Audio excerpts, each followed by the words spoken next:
Qatar में इसी सप्ताह दुनिया के 60 मुसलमान देशों की मीटिंग हुई थी।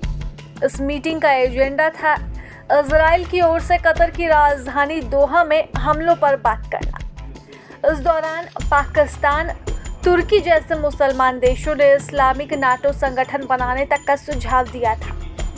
यह अमेरिका के नेतृत्व वाले नाटो की तर्ज पर था, जिसके तहत यूरोप के कई देश आते हैं और उन्हें सुरक्षा की गारंटी मिली है।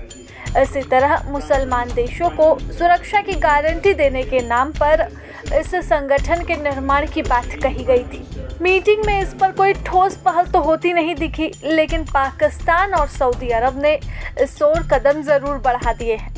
दोनों ही देशों ने एक सुरक्षा समझौता किया है, जिसके तहत किसी एक देश पर हमले को दोनों ही देश अटैक मानकर चलेंगे।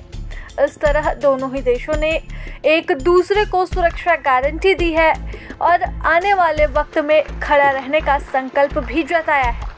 अब साफ है कि एक बड़े इस्लामिक नाटो की तरह कदम नहीं बढ़े हैं, लेकिन उससे ही छोटे संस्करण पर पाकिस्तान और सऊदी अरब ने मुहर जरूर लगा ली है। भारत के लिए यह खबर मायने रखती है, क्योंकि पाकिस्तान उसका चिर प्रतिद्वंदी रहा है। मई में ही दोनों देशों के बीच 4 दिन की सैन्य झड़प चली थी।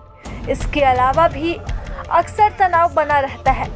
अब दोनों ही देश जंग के मुहाने पर कभी भी रहते हैं। ऐसे में पाकिस्तान ने सऊदी अरब के साथ सुरक्षा समझौता करके खुद को इस्लामिक देश के बीच मजबूत करने की कोशिश की है। लंबे समय से पाकिस्तान की यह कोशिश रही है कि कश्मीर के मसले को इस्लाम के नाम पर बढ़ावा दिया जाए और फिर सऊदी अरब, तुर्की, मलेशिया जैसे देशों का साथ लिया जाए। हालांकि दिलचस्प बात यह है कि सऊदी अरब ने इस समझौते के साथ ही भारत के साथ अपने रिश्तों पर भी बात की है। अरब न्यूज़ की एक रिपोर्ट की माने तो एक सऊदी अधिकारी ने कहा कि भारत के साथ हमारे रिश्ते बहुत अच्छे हैं। ऐतिहासिक स्तर पर हमारी दोस्ती है। हम क्षेत्रीय शांति और स्थिरता के हित में रिश्ते मजबूत करते रहेंगे। हालांकि पाकिस्तान के पास जो परमाणु हथियार हैं, उनके इस्तेमाल को लेकर इस समझौते में कोई बात नहीं की गई है। आपको बता दें कि 1976 से ही सऊदी अरब और पाकिस्तान के बीच रक्षा करार रहा है। पाकिस्तान की सेना ने सऊदी अरब के 8200 सैनिकों को अपने यहाँ प्रशिक्षण भी दिया है।